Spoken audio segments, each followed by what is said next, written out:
आजच्या भागामध्ये आपल्याला बघायला मिळेल जिचा हार जीवाने विकला म्हणून घरामध्ये अगोदरच खूप मोठा गोंधळ चालू असतो। विक्रम जीवावर खूप चिडलेला असतो। त्यावेळेला वसुंधरा मुद्दामच मध्ये पडत असते आणि मग म्हणते की मला एक कळत नाहीये की जीवाने 10 कोटी आणले कुठून। पार्थ आणि विक्रमला माहिती नसताना एवढे 10 कोटी तू कुठून उभे केलेस। त्यावेळेला मग रम्या सुद्धा मध्येच म्हणते की अगं त्याने आजीचा हार विकला ना, किंवा त्याने कंपनीतून उचलले असतील। तेव्हा मग वसुंधरा म्हणते अगं आईचा हार विकून काही 10 कोटी येणार आहेत का, आणि जर त्याने कंपनीतून उचलले असते तर पार्थला आणि विक्रमला कळालंच असतं ना। तर रम्या म्हणते अगं आई तू कशाला पडतेस याच्यामध्ये, त्याने आणले असतील कुठून तरी। त्यावेळेला वसुंधरा म्हणते अगं तू काय रम्या जीवासारखी मूर्ख आहेस का, आईचा एक दागिना विकून काही 10 कोटी उभे राहणार आहेत का। आणि आता प्रकरण जर बाहेर आले तर ते धसाच गेलंच पाहिजे, सगळं उघडकीस झालंच पाहिजे। वसुंधराने असं म्हटल्यानंतर जीवा खूप घाबरलेला असतो आणि वसुंधरा जीवाला म्हणते काय रे जीवा, कुठून आणलेस तू एवढे पैसे, कुठं चोरीबिरी तर केली नाहीस ना। आणि वसुंधराने असं म्हटल्यानंतर मग नंदिनीला वसुंधराचा खूप राग येतो आणि नंदिनी म्हणते चोरीमारी करणाऱ्यातले नाही आहेत जीवा, मी सांगते जीवाने कुठून आणले पैसे ते।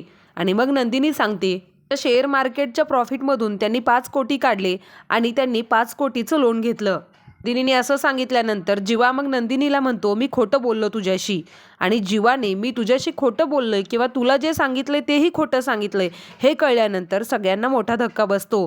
नंदिनी तर खूप आश्चर्याने जीवाकडे बघते। नंदिनी जीवाला म्हणते अहो मग खरं काय आहे जीवा। त्यावेळेला जीवा सांगतो की मी 10 कोटी असे उभा केलेत, आजीचा दागिना विकला, माझ्या काही एवढीच मोडल्या, आणि मी शाहूवाडीची माझ्या नावावरची जमीन विकली।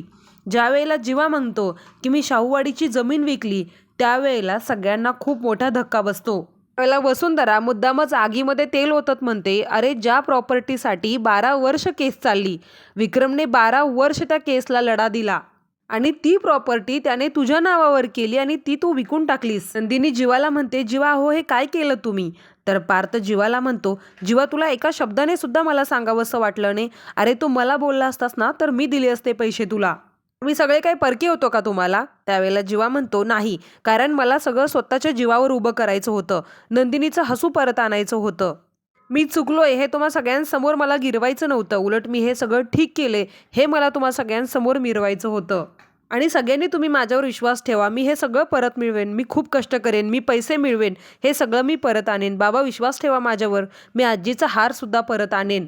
आणि जीवा जेव्हा म्हणतो की मी आजीचा हार सुद्धा परत आणेन त्यावेळेला मग विक्रम जीवाच्या जोरात कानाखाली वाजवतो आणि म्हणतो तो हार जर तिथं असता ना तर मीच नसता का परत आणला, तो हार विकला गेलाय, एका NRI माणसानं तो हार विकत घेतलाय आणि आतापर्यंत ती लोक निघून सुद्धा गेली असतील। विक्रमनं असं बोलल्यानंतर सगळेजण खूप शॉक होतात। विक्रम खडसावून जीवाला म्हणतो लक्षात ठेव, मेलेला माणूस आणि गेलेला दागिना परत कधीच मिळत नाही, तुझी आजी जर वरून बघत असेल ना तर तिला मेल्याहून मेल्यासारखं वाटत असेल, आणि हे सगळं करायला तुला लाज वाटली नाही का, सांग ना, म्हणत विक्रम रडायला लागतो। वसुंधरा पुढे येत जीवाच्या हातातली फुलाची टोपली हिसकावून घेत म्हणते आणि हे सगळं आम्हाला आईच्या वाढदिवसादिवशी कळते, अरे कुठल्या हक्काने फुलं व्हायला निघाला होतास तू, म्हणून त्याच्या हातातली फुलांची टोकरी हिसकावून घेते। नंतर विक्रमला जीवाचा इतका राग येतो की विक्रम जीवाला काठीने मारतो।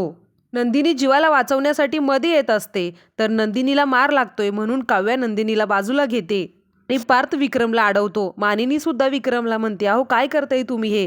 त्यावेळेला विक्रम म्हणतो जे त्याच्या आजीने अगोदर करायला हवं होतं तेच मी आत्ता करतोय।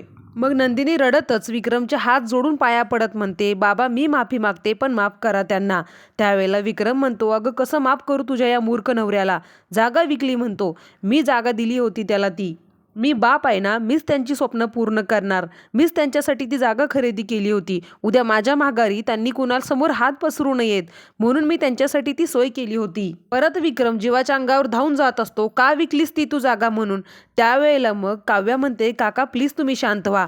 इतक्यात वसुंधरा पुढे येत म्हणते विक्रम तू शांत हो, आणि तू जीवाला एकट्याला का ओरडतोयस, ह्याच्यामध्ये नंदिनी सुद्धा सामील आहे ना, नंदिनीची सुद्धा तितकीच चूक आहे ना, त्या सगळं खरं माहिती असून ती गप बसली, ती आपल्याला सांगू शकली असती ना, एरवी तर सगळ्यांना शहाणपणा शिकवत असते, मग आताच का मूग गिळून गप बसली ही पोरगी।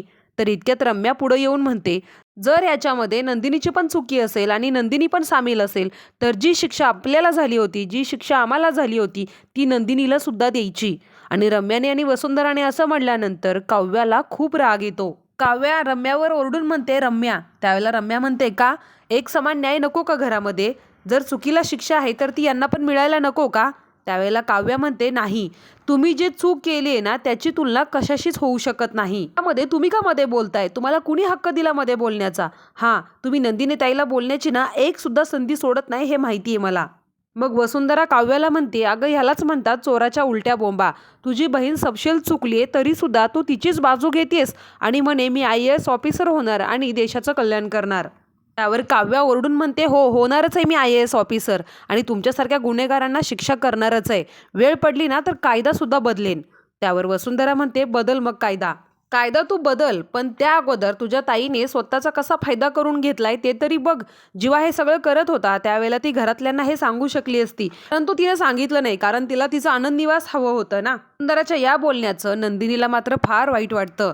त्यानंतर काव्या जोराने ओरडून मग वसुंधराला म्हणते, आत्याबाई तुमच्या तोंडाला जरा लगाम घाला. रम्या, तू सुद्धा तोंडाला येईल ते बोलतीयस. जर एखाद्या गोष्टीतलं आपल्याला काही कळत नाही तर त्यात बोलू नये एवढी साधी अक्कल नाहीये का तुम्हाला? आणि मी माझ्या नंदिनी ताईची बाजू घेणार, कारण मला माहितीये माझ्या ताईने काय काय सहन केलंय ते. ताईने काहीच लपवलं नाही, फक्त तिचा नाईलाज होता म्हणून तिनं काही सांगितलं नाही. आणि मुळात हार विकलाय, जमीन विकले हे नंदिनी ताईला काहीच माहित नव्हतं. तिला यातलं काहीच माहित नव्हतं. त्यावेळेला रम्या म्हणते, पण हे तुला कसं माहित काव्या? तेव्हा काव्या भावनेच्या भरात बोलून जाते की ताईने मला सगळं सांगितलं होतं आणि मला सगळं ताईने सांगितलं होतं. हे ऐकल्यानंतर सगळेजण खूप शॉक होतात.